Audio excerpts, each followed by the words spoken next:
Батын Нямагийн зохиол 17-ийн 32 дугаар хэсэг. Зах зээлийн газар хэсүүчлэн явж байтал түүний хажууханд бас нэгэн мөнгөгүй ший гарлаа. Ногоон торгон дээлээ сугалдаргалсан ширвээ сахалтай пагдгар борхон норонхоо хувцастай 15 орчим насны хөвгүүнийг заамдан авч угцчин сэгсчин "Чонын бэлтэрэг минь чи надад ингэж баригдах байж. Миний хурдан зайрд хаана байна? Бушуухан хэлээд орхи" гэж зандарна. Хөө орох нөхгүй газарт мууртай тулгарсан охтон мэт бүлтгэнэн "Хулгайд алдчихсан" гэж огцом дуугар. Нөгөө хүн уламжид цугалдаж царайгаа аймар хүрлийлгэн "Оо хайс тайгин байхаа чи. Хэнийг гэж айлд оргнож байгаав, хашаагийн заагаад орхи. Миний хурдан зайрд тэнд уяатай харангадж унахын даваанд тулчхаад байгаа бий. Хэрв иймээ тиймээ болсон байвал сүүлгүй чон чиний хонгоны чинь махаар төлөөлөн дэ гэв. Ахмаг настай боловч үстэл булаач хэрэг тэр эрийн гараас мултрах гэж жаалхүү тэнхээгээ шавхан оролдох зур. "Зэрд морь алдсан нь үнэн. Танихгүй улсад булаалгасан ч үнэн" гэж бовтно. Нэг ташаандаа гарбуу, нөгөө ташаандаа сэлэм зөөсөн цэргийн хувцастай хоёр залуу тэдний дэргэд хурч ирээд "Юун тухай хэрэг шууган болоод байна? Та чинь хаанхын хин гэгчв? Энэ хүүхэд ямар хэрэг хийсэн юм?" гэж асуухад пагдгар цээжээ түлхэл зөөлөн өөхөлж "Бэ даачин вангийн хошооны жалтсан тайж гэгч байна. Энэ жал миний хамжилгын хүү байгаа юм.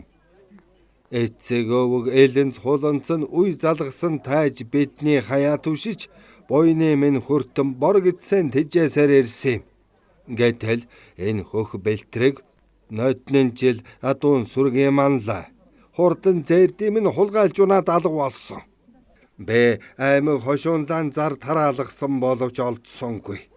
Цөхрөнгөн барахта их хүрэн дээрээд эрэл сурал болж явсан чинь энд таарчхлаа гэж хэлв.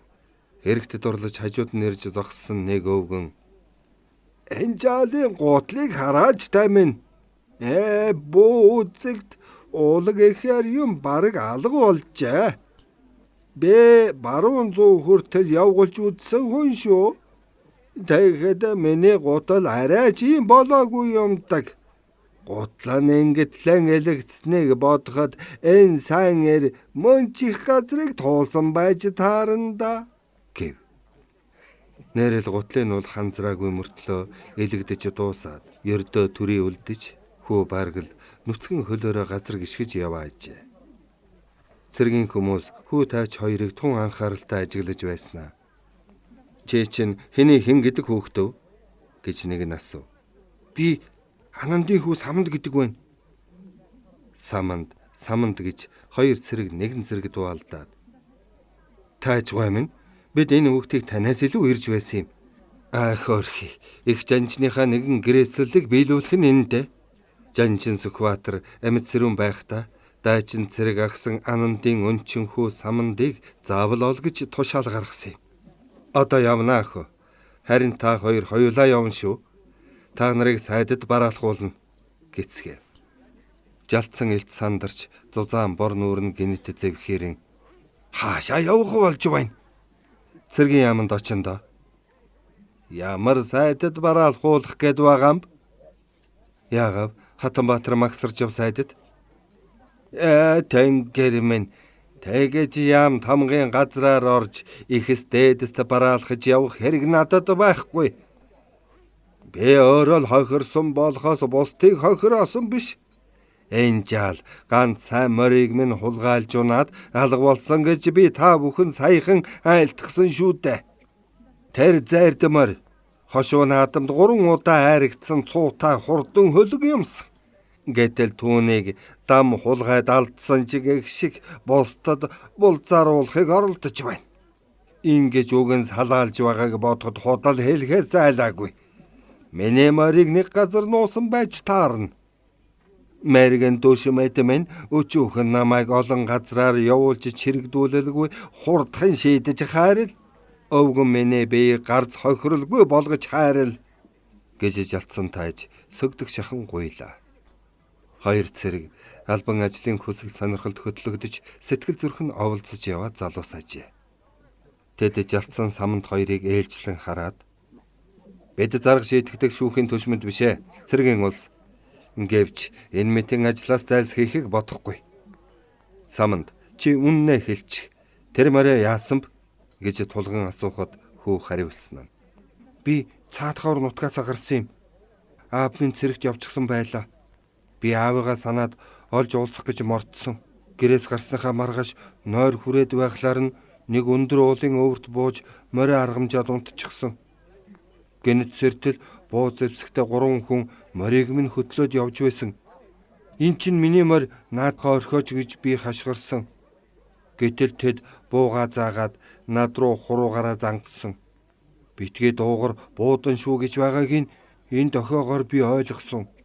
Тэгжэл тэд нар морийг минь эхлээд хулгайлж дараа нь булаасан юм.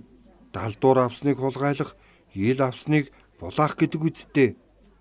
Чи яагаад өөрийнхөө морийг уналгүй тайжи морь хулгайлж унсан юм? Манад морь байгаагүй, ганц морь аав унаад явчихсан юм. Цэргүүд бие рүүгээ хараад та хэдэн морь тавь гэж таажаас асуув. 10 тонн юм бэ дээ. Жалтсангийн ингэж өгөөлтөл саманд гэнэт сэрдэхийн. Тааждаг 16 дуутай 50 хэдэн морьтой гэж цангилсан цовоо дуугаар хэлжээ. Та хоёрын чинь хэний нүгүүнэн болж байна?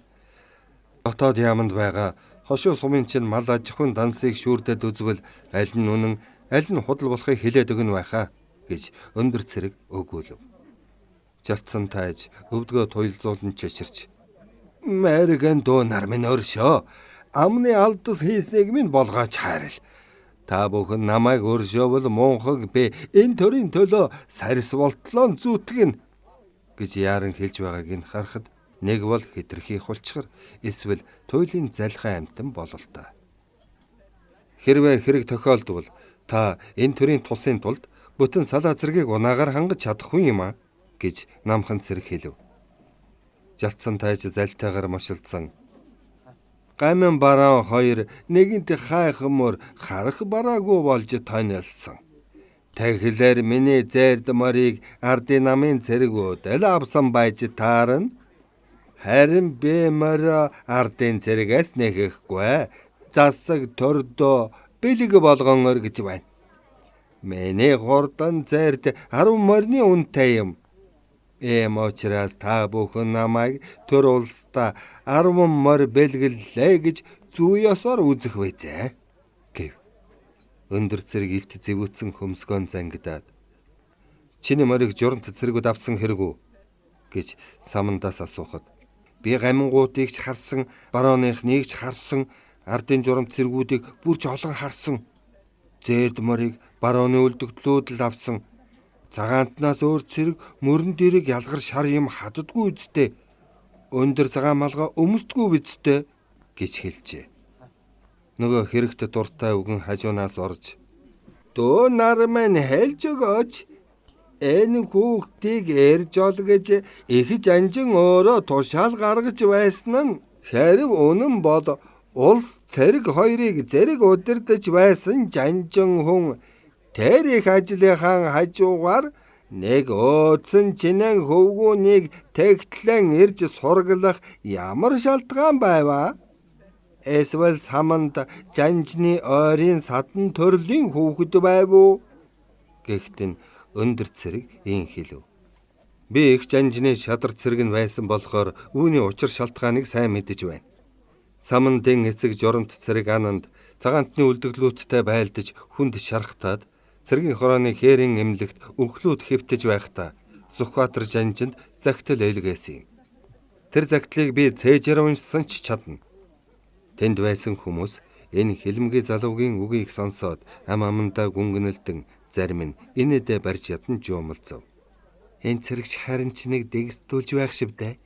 Жанжинтай мөрмөрөн алгадалцаж байсан гэх нь л дутаад байх шиг байна. Хаандаа шадар цэрэг байсан болохоос жанжинд шадар цэрэг байсан гэж юу? Шадар цэрэг байж болно л тоо. Тэгтээ жанжин яалаа гэж ирсэн бичиг загтлыг цэргүүдэд үзүүлж байв гэж. уншуулах хэрэг гарвал дэд жанжин ч юм уу босод туслагчдаа өгөх байлгүй. Жанжины доод талд бичгийн түшмэд зөндөл байгаа шүү дээ. Тэд нар нь уншихгүй юугаа хийж байх вүлээ? Шатар цэрэг гэдэг чинь бие хамгаалагч л гэсэн үг. Өргөөлөх үед нь гадаа харуулт зогсно, ийш тийшээ явах үед нь хараа барааны газарт дагаж хамгаална. Эдэ мэдэхгүй энэ сайн эр жанжинтай ганц үг сольж үдсэн болов. Жанжин гэдэг чинь мань мэдтэй адил хавьдсан бүхэнтэйгээ мар хийж байдаг хүн ч биш байх шүү. Тэгээд байх юм бол тэр их албан ажиллаа дийлэхгүй болно үсттэй. Бас нэр хүнд нь ч доройтно. Энэ цэрэг эрх биш ортой юм ярьж байгаа баха. Иймэрхүү яриатай хүн голдуул бэлэн сэнгийн өрөөсөн дугуй байдаг. Хүмүүс ингэж гөвөр гэцгээв. Энэ бүхнийг өндөр цэрэг залуу хүний сонорч ихээр сонсоод хор шарн хөдөлжээ.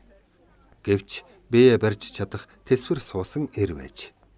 Тэгэд нуруугаа цэглэн тэргүүнээ амаг бардам өргөж хүмүүсийг хурцнуудаар тас ширвээд та нар үнэмших байхаа өөрөөсөө мэдээцгээ.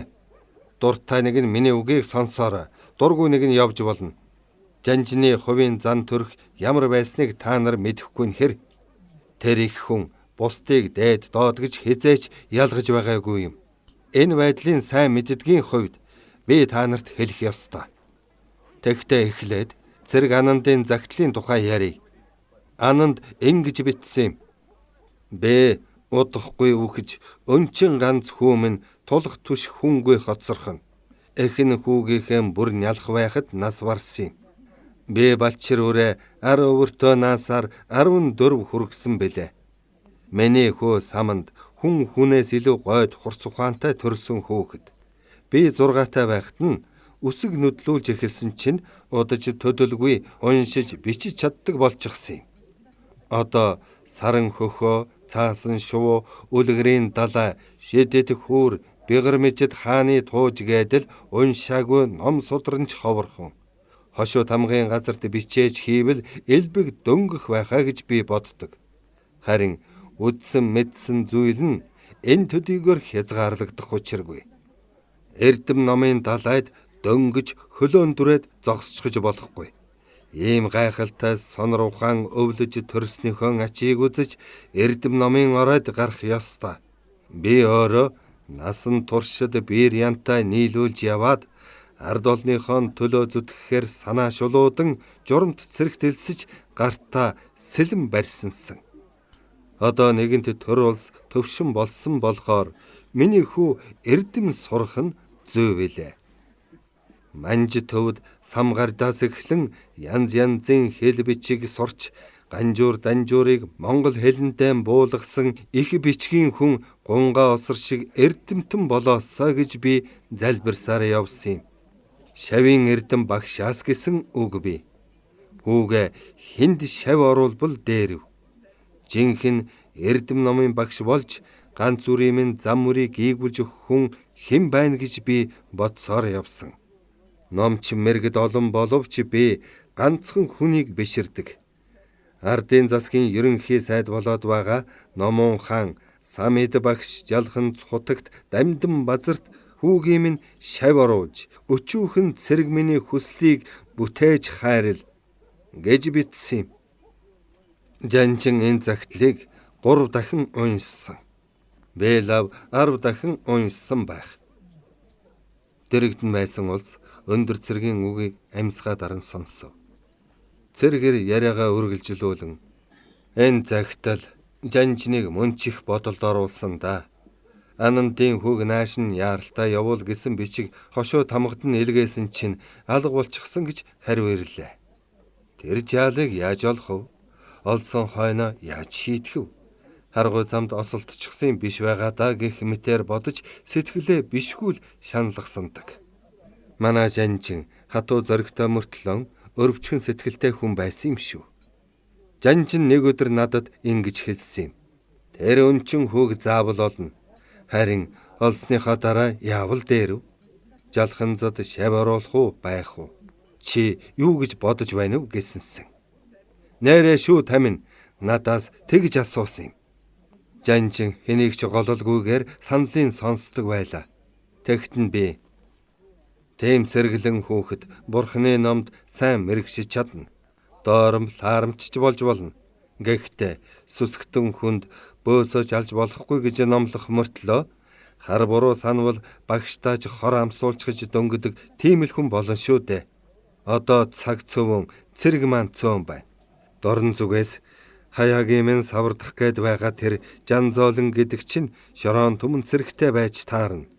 Намайг бодоход эсхий герт эрг хүстэн болж төрсөн бүхнийг ламтай хартайн энэ хувьсгалаа үрд хамгаалахын төлөө цэрэгт татах хэрэгтэй байна гэхэд минь жанжин инээмсэглэж.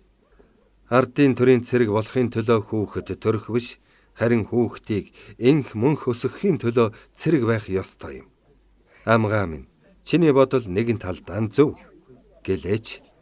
8 настай болчраас эхлээд 80 настай өтгөсийг хүртэл бүгдийн цэрэг болгосон ч жанзоолонгийн цэргийн тоонд хүргэж чадахгүй. Ер нь цэргийн хүч ганц тоондооч байдгийн биш. Тэгээд бас зөвлөлт Оросын цэрэг бидэнд туслана. Бэтгий зов амгаа минь. Бид хувьсгалан хамгаалж чадна. Харин цэрэг ананд хөөгээ жалхан зад шавилуулахар шийдсэн мөртлөө ягаад өөрт нь захидал битсэнгүй? Ямар учраас надад захидал илгээв? Энэ талаар чи юу гэж бодож байна гэж асуулаа. Би тулгамдаад хариу хэлж чадсангүй. Жанжин дүр бодлогошорсноо.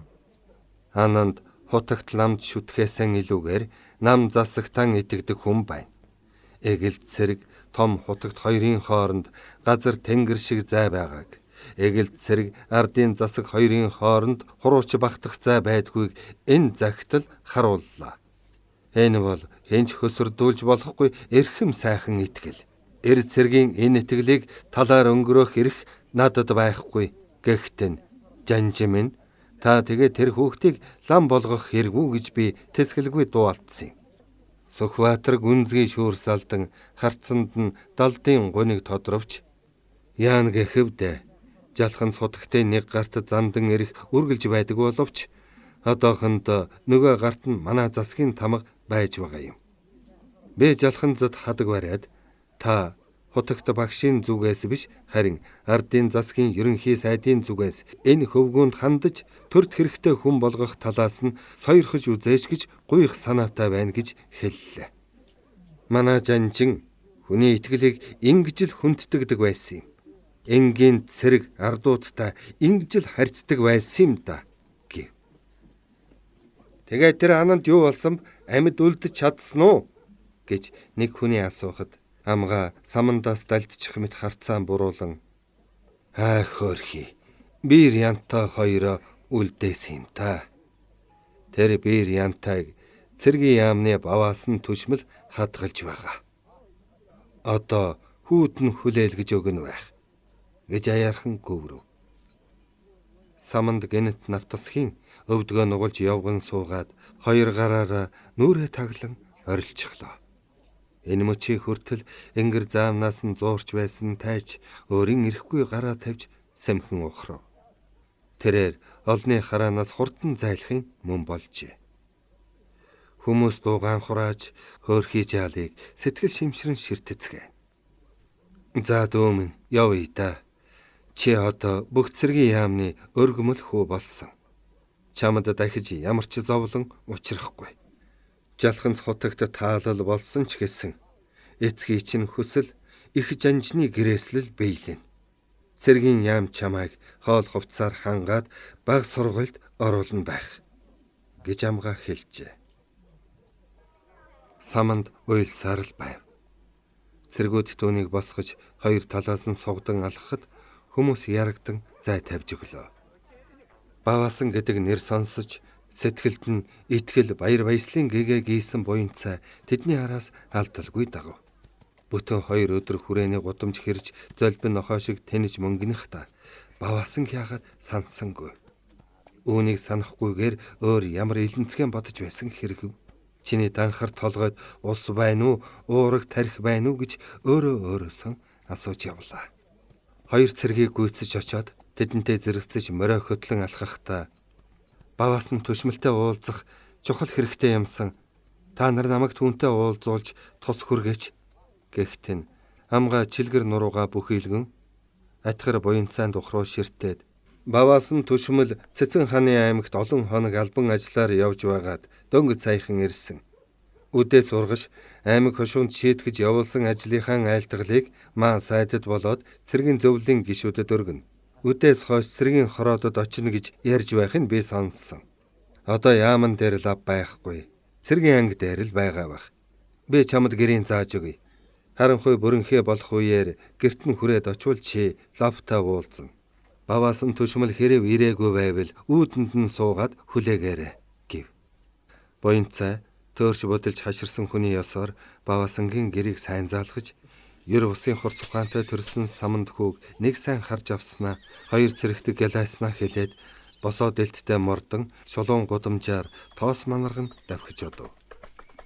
Хүрээний гудамж зээлийг 10 хуруу шигээ мэддэг хүн мэд ер саатаж мөнгөнөлгүй шулуухан явсаар зүүн сэлбийн баруун эрэгт ойрхон байгаа ухаа зосон бодогтой урт дүнзэн байшингийн хойноосоо 3 дахь хаалганы өмнө тэр дорхноо хурч иржээ. Баваасангийн байрны өөдөнд жижигхэн орс цоож дүүжлээстэй байлаа. Сэл павын гудамжнуудаас зайдуу сэргэлэн дов дээр баригдсан гадуура хашаа хороогүй энэ шинэвтэр байшинд голдуу орс сургагч багш нар суудаг байжээ. Хажуугийн хаалганаас том гэгчийн хуучин цэрэг малгай өмсөж, гэлгэр сарвчны доогуур дуграг цэнхэрнүүдэд тормолзуулсан бяцхан хүү бөмбөгөөрийн гарч ирээд тоглож эхлэв. Байшингийн өмнө өндөр 2 шонгийн хооронд татсан урт хэдсэн дээр сая угаасан цагаан даавуу дотуур хувцас дохоотой харагдана. Буянцаа морой хантарч тушчаад Баваасангийн үүдний довжоо сандаалан жаалхүүгийн тоглохыг харж цаг нөхцөн суулаа. Бусад хаалгануудаас хонгор толгойтой хүүхдүүд уван зуван гарч ирээд 5-6 улаан болж жаалхүүгийн том алаг бөмбөгөөр тоглож гарав. Дүнзэн байшингийн цонхны гялалцтал арчсан шил хэцэнд байгаа даавуу хүүхдийн хувцс хунараас эхлээд энэ орчны бүх байдал их хүрээний амьдрал дунд нүд хужирлам гойд сонин содон харагдана. Сэлмэг тэнгэрт баруун тийшээ ташиж буй нарны туяа цонхнуудын арчсан шилэнд тусаад буцаж ойхдоо нэвсгэр бараан хүрээний зүг нүд гялбам хурц гэрэл цацруулна. Орой нар ташин ташсаар уулын оргил шөргөх алдад хэдэн зуун алхмын цаана байгаа өндөр хөх сүмийн сүүдэр хүүшлэв. Сунхаараа сонсон тэр бараан сүүдрийн үзүр шинэ байшингийн гэрэлт цонхонд хүрэлгүй зөвхөн уянцаан үлмийг дайрах үеэр нар шингэлээ. Гэгээ тасархад хүүхдүүд гэр-гертэн орцгоо. Буянцаа бүр харанхуй болтол суулаа. Гэрийн эздийн нэгэн ч ирсэнгүй. Албаны улс ажилд дарагдаж яам тамгийнхаа газарт хондогч байж болох юм. Баваас нь ч ирхэн өнгөрсөн байхаа гэж буянцаа таамаглаад тэндээс мордож нар доом руугаа гальгуулв. Зорьсон газартаа төвөггүй хурч ирээд байшингийн буланд байгаа өндөр шонгоос морион уйж гол хаалгаар орвол шээ аль хэдийн эхэлчихсэн байлаа. Цэлгэр танхимд игнүүлж тавьсан вандан сандлууд дээр хүмүүс шахацалдан суужээ. Нэгэнт хожимдож орсон буянцаа суух зай олж ис чадан хан налж зогсов. Адраас дүүжилсэн гоёмсог хэдэн дэнлүүний цэнхэр туяат гэрэл танхимыг бүдгхэн гийгүүлнэ. Үзэгчдийн өмнө байгаа өндөр тавцангийн хоёр талд хормойгийн шар цацгаар хүрээлсэн улбар хүрэн хөшиг намирна. Туурганд бэхэлсэн тосгоорууд дээр олон лааны гэрэлд тавцсан бүхэлдээ өдөр мэт саруулхан харагдана. Цаад талд нь мод дуулаар имжигдсэн үцгэлэнд сайхан хөндөй цэлийж цэлмэг тэнгэрийн хаяа цэнхэртэн.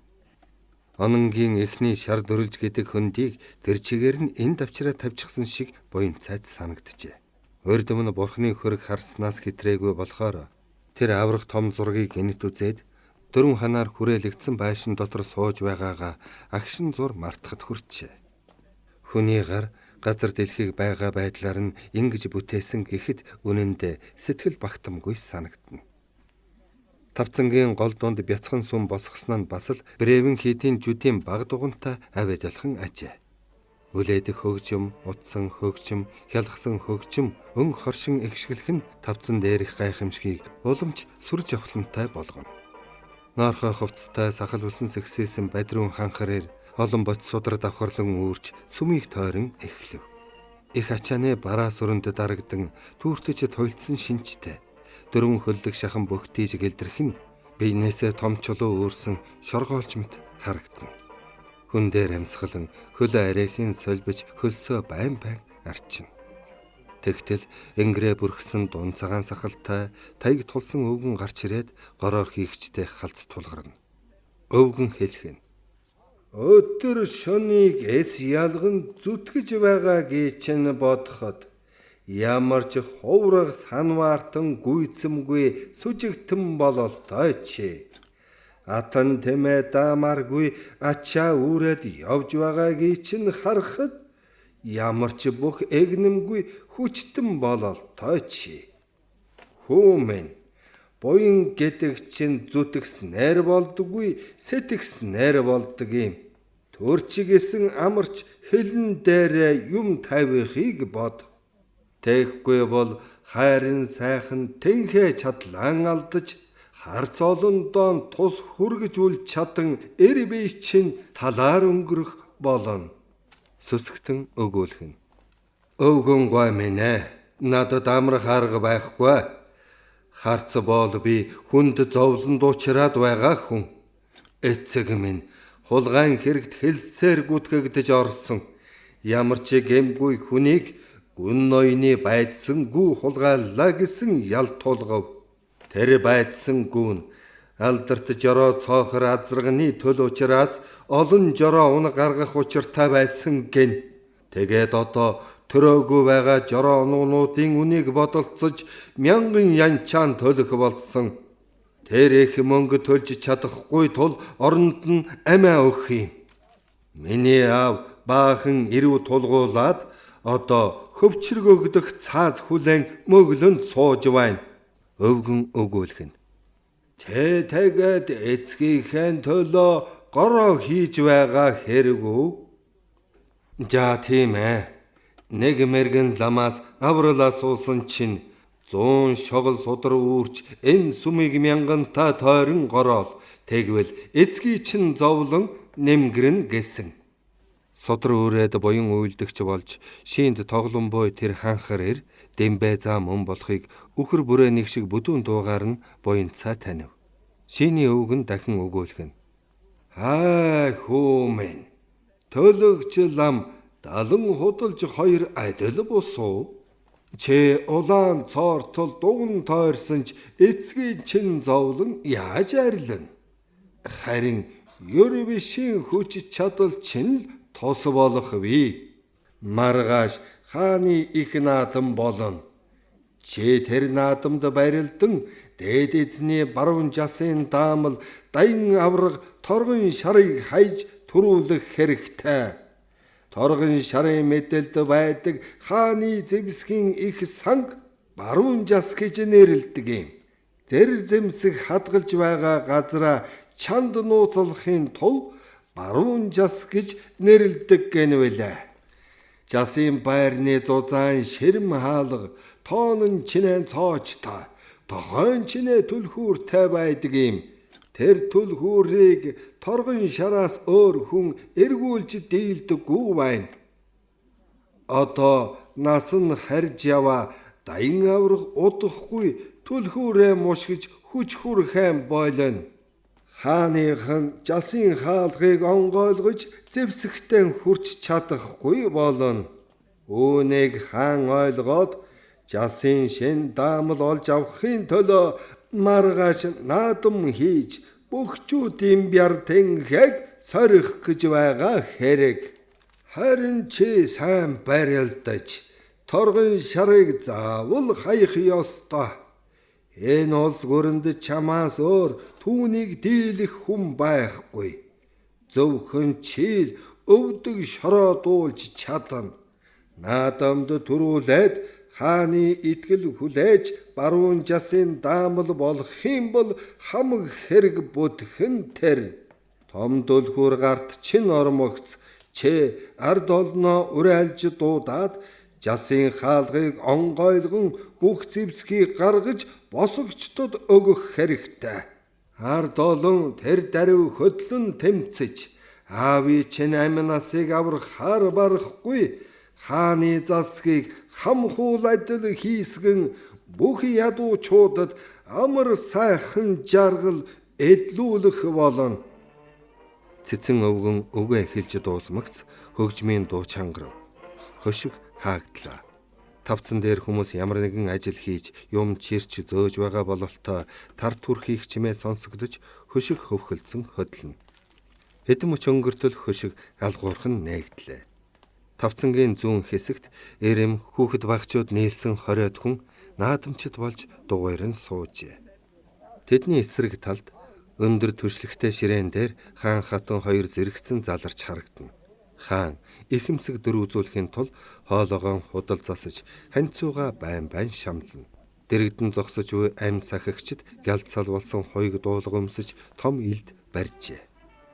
Хөгжмийн аваа гинэт өөрчлөгдөж сүрлэг ноцтой аялгуу сонсогдон 2 хүчит бүх засуулуудаа дагуулн дэвж шавсаар гарч ирээд өрж эхэллээ. Үзэгчид бүхийн барилдааныг амьсгаа даран ширтэж танхимд нам гүм болов.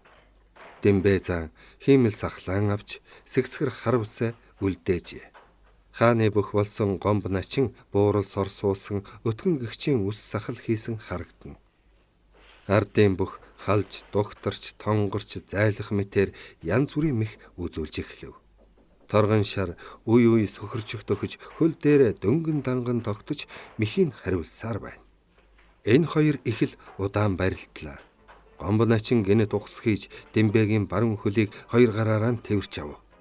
Ардын бүх тунч твдсэн янзтай уруула чанга зууж өрсөлдөх чихөн шилэн хүзөг баруун шууныхан хамаг тэнхээгээр дараад зүүн гараа сарвалзуулан барьцоолох гэж хий тэмтчихнэ. Хашир зан ингэж гин алдсандаа үнэхээр самгарджээ. Танхимд чимээ шугаан дэгдэж хүмүүс өндөлдсөн хавталдсан. Дэмбэ минь тогтож үзээрэй. Хүчийн дагуулад бариулсан хөлөөрөө ачиж орхооч. Шилийн сайн дар уухаас дараад бай. Хөлөө мултаж авахыг бодооч ээ. Хөө яадаг үлээ цаадах чинь. Зүүн хөлд чинь дэгэ ороох гээд байна. Ороолоо гэмтээ. Гэх зэргээр хашгиралдаж гарав. Энд ший тоглож байгаа биш, жинхэнэ наадам болж хааны бүх хартсын бүх 2 нээрэл ач тач үзэлдсэн ард олны хувь заяаг шийдэж байгаа юм шиг санагдахаар үзэгчдийн сэтгэл тийм их догдолжээ. Дэмбэ хүч илүүгийн ачаар өрсөлдөгчийн гараас хөлөө суглан авч чадаад барьцын тавиуллаа. 2 бүх дахин өрж зогсов. Сэтгэл нь амарсан үзэгчд нэгэн зэрэг битүү шүүрс алдах шиг боллоо. Зарим нэгний нүүрэнд хүйтэн хөлс дааварлсан харагдана. Бөхчүүд дахин барилцаж авлаа. Дэмбэ бас л мэх хийж нөгөөх нь хариулж эхлэв. Хашир залуу зан начин хайж дийлэхгүй байгаа биш. Харин олны сонирхол татаж сэтгэлийн хөгжөөхийн тулд зориуд уран барилдаан үзүүлж байгаа нь тодорхой боллоо. Ардын бүх хэдэн удаа барил хүчтэй халснаа. Торгон шарын тохой өсөхөж хөлд нь ороод сэвхийтэл өргөн толгой дээрээ гаргачихв. Заан хэдий бяртаач гэсэн 7 пүүгээс доошгүй жинтэй баймаар тийм лагс хүнийг тэгж өргөх нь ямар л бэлэн байв гэжтэй.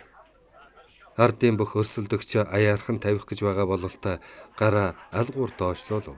Гэтэл санаа зүүдэн доромгүй гайхалтай юм боллоо. Дэмбэ зан гинэт халтраад хэвсэн дээр ар зоогоор пад хитэл ойчхон тэрэ. Ингээд ардын бүх доор нь орж хааны бүх дээр нь унлаа. Дэмбэ зааны босож завдаагүй байхад хөшиг хаагдж хөгжмийн утас хялгсан тасарчих шиг тагчиг боллоо. Үзэгчид бүгдээрээ навтгас хийж гин шихмэт эвгүй аваа гаргаад төтгөн дуугаа хураацгаав. Жигтэй нам гүм хэдэн мөч өнгөртөл үзэгчид босож өөдрөө алхацгаалаа. Тэд босгалахсан хойноо дундаа жигжуг гэлцэх нь сонсогджээ. Ханха танхимд буянцаа ганцаараа үлдэв. Хөшигний цаана хүмүүс гүүр шивэр ярилцаж нэг хэсэг болоод 2 бүх толгоогоо гудаалгасаар гарч ирэв. Намайг хайж харгаж амд зөндөөл байсан.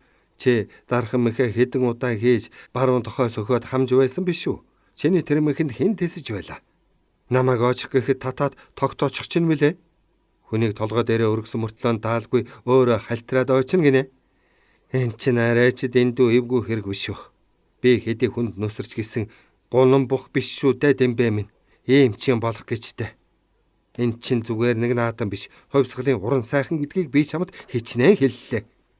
Чи анхнаасаа барилдаж чадахгүй гэж хэлсэн бол хайвгүй дээр байсан юм. Бид цагт туллаач гэсэн босоо шагтар, босоо самдан, буур жамин мэтийн залуу бөхчүүдийг аваад ирж амжихал байсан. Одоо жухам юу болох бол доо. Бид олон түмэнд ардууд ялагдаж хаан ялна гэсэн утгатай бэлэг дэмбрэлгүй ший харууллаа. Үүнийг хувьсгалын эсэргүү суртал гэж үзэхээс өөр аргагүй гэж Гомбо начин өглөхдөө арай л уйлсангүй. Харин Дембэ зан нэлээд шийдмэг янзтайгаар би үгэн жаахан ноцолдож хэн нь урам мэг хийж олныг сонирхуулан хөгжөөй гэж бодсон юм. Тэгээгүй болж чамайг шидчил орхих байсан. Хаашинч харуулж шидсэн миний дур байсан. Аль тэр ч очно гэж би яаж мэдх юм? Би ямар зүлэг ширгэн дээр барилдаж байсан болохоос хэвсэн дээр барилдаж үтсэн биш. Яалаач гэсэн юм нэгэнт өнгөрсөн. Өөрт ногдох зэмлэлийг би хүлээнэ. Чамтай хуваалцсан гэж юу бодохгүй. Ямар ч ял ногдог би ганцаархнаа л эдлэн гэв. Гомбо начин ер тавширсангүй. Харамслаа илэрхийлэх үг олж ядан хилэн хутгаж баахан тамшаалснаа. Чи бит хоёрын хэрэгт орох нь яах вэ? Хинэн чи зэмлэл хүлээсэн ялгаа алга. Тэр явдал тэгээд л өнгөрсөн. Харин хэдэн зуун хүний тархинд буруу суртал хийгээд л тоогүй юм боллоо. Буцааж авч болдгүй юм гэдэг чинь энэ л байхдаг гэд цааш нь зөндөө юм ярихаар завдахт нь Дембэ зан урт хар гизгээ савлтал толгоос эксрээд за дууга тат өмрө чавганц шиг битгээ ян шатвай эр хүн шиг бүх хүн шиг байж үз гэд буян цаг дагуулan гарч одлоо. Тэр хоёр хонгор мориндоо сундалцсан гудамж уруудан гальгуулв. Дембэ зан гаднах өнгөндөө ажиг хинэггүй байдал гаргавч дотроо бас л дүгшиж яваа бололтой. Өөгүй хальтраад унчдаг байна шүү. Инкийн чинээ даанч сансангүй. Үнэндээ хэвсэнд ямар ч буруу байхгүй. Миний л цалгар назгаа болчмгүй байсны харга гэж гүнгэнэ. Энэ гүндүүгөө сайхан хүн ингээд л хэрэгт орчихдгийн байхтаа гэж буянцаа үнэн голоосоо харамсан бөхчүүдээс жилүүгээр түгшин зовжээ. Хоёул нэг хэсэг дуугүй явснаа. Зүгээр өнгөрөх арга байхгүй болов уу гэж буянцаан асуухад энд дэж осолцсон нь үнэн болохоор нэг юм хүртхэн чи хүртэн байхаа. Харин чиний хэргийг бүтээж чадахгүй болох бий дээ. Тэр жамбал начинг олоход саад болж мэдхэн шиг байна. Би яах вэ? Эрбэй байгаа хойно эдлэх ёстой юмаа эдэлж үйлцэн нүглээ арилгах л ёстой гэж Дембэ хариулв. Тэд энхүү гангар гүнгэр гэлтсээр харанхуй годомжуудыг сүлжин альгүүлж яв.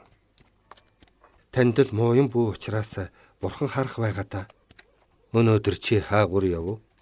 Зах зээлэр манайд орж юм идэж уулсан уу? Үгүй. Яагаад?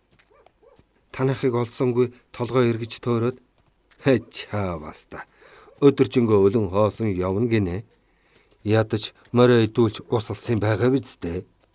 Амжаагүй гинэ. Их ажилтай юм шиг. Ганц моройн тордох зав олдсонгүй гээх нь үү? Манай гэрэг олохгүй байж болно. Харин богдуулыг олох л ёстой да. Бас л төөрч мөнгө над олоогүй юм биш биз?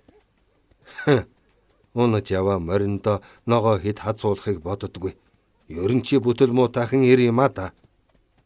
Хөөрхи энэ амтан бас л зуурхан маань шүү дээ. Чам шиг хүн хот хүрээ газарт явган явбал таарна. Айгүй бол морой нүд аниулж мэдэх хүн болол та. Би ч гэсэн хүрээ хороодын хооронд хоёр улаанаар л таваргадаг юм. Дембэ зан ингэж буянцаад зэмлэл сургаал хоёрыг хослуулж хэлээд тэндээс шууд уул руу чиглэн явж нэгэн амны адагт цусаж байгаа ойдвд орж их гэдэг танил айлдаан хурч очив. Гэрэн эздэг дуг нойрноос нь дуудаж сэрэж босоод илтээ гадаа нь харгамжаад энэ морийг хэд хоног харж бай. Аян замд гунцсан морь шүү. Сайн усалж идүүлж твэрүүлэхийг бодоорой гэж хүүхэддээ захиж байгаа юм шиг их л бардам хэлжээ. Ойдвд орж их гал түлж цай чанахаар завдахад Дембэ яарч домбоны ёроолд байсан хүйтэн цайнаас хоёулан зогсоогоор нь залглаад гарав. Тэдний алха Тэмээ ямаа хоёр их шиг зөрүүтэй ажээ. Дембэг урт хөлөө холхол тавьж хурдлан алхахад буянцаа дэрэгдэн шогшхоос өөр аргагүй болов. Хэдий яаруу явсан гэлээч гэртээ хурч ирэхт нь үүр манхайн цаажээ. Бие сэтгэл хоёрын альжаалд зэрэг дарагдсан ирчүүд газарт дэвлсэн ширдэг дээр тэрийн унцгааж толгоогоо дэрэн түргэмэгц чимээ ихтэйгээр хорхирч гарав. Тэднийг нар ханын толгойд хүрэх үеэр босоод тухлан цайлж эхэлтэл гомбо начин орж ирээд "За минь явах болж дээ. Эвлийн төв хорооны буян нэмэх дарга бид хоёрыг дуудуулсан байна. Энэ хэрэг яаж шийдэхийг тэр зүгийн тэнгэр л мэдэх болж дээ. Цээжиндээ хар бүлэгтээж удаан шаналснаас шийдэ хурдан сонсож сэтгэлээ амраасан ч дээр бицтэй. Муу юм модон улаатай гихчээр урд шөнийн явдал дээд газрынхны сонорт тун түргэн хүрчдээ.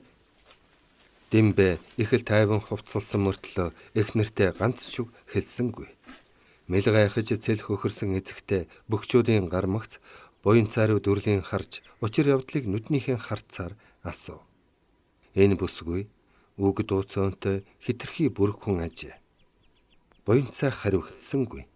Үнэндээ болсон явдлыг тооцох хүсэлж байсангүй. Зочныхоо ам нээхийг хүлээх тэсвэргүй болсон эмэгтэй аяархан шүүрс алдаад "Сахиус минь юу болчихсон бол тоо?" Гэхдээ буян цай бас л хэлэн татчихсан юм шиг дуугүй өнгөрөөжээ. "Юу болчихсон бол тоо?" гэж хүүхэн дахин гүврэв. Хариуд нь буян цай хамраа сарнаатал нэг сүрхий шуухарчгаад гарч одов. 32 дугаар хэсэг төгсөв.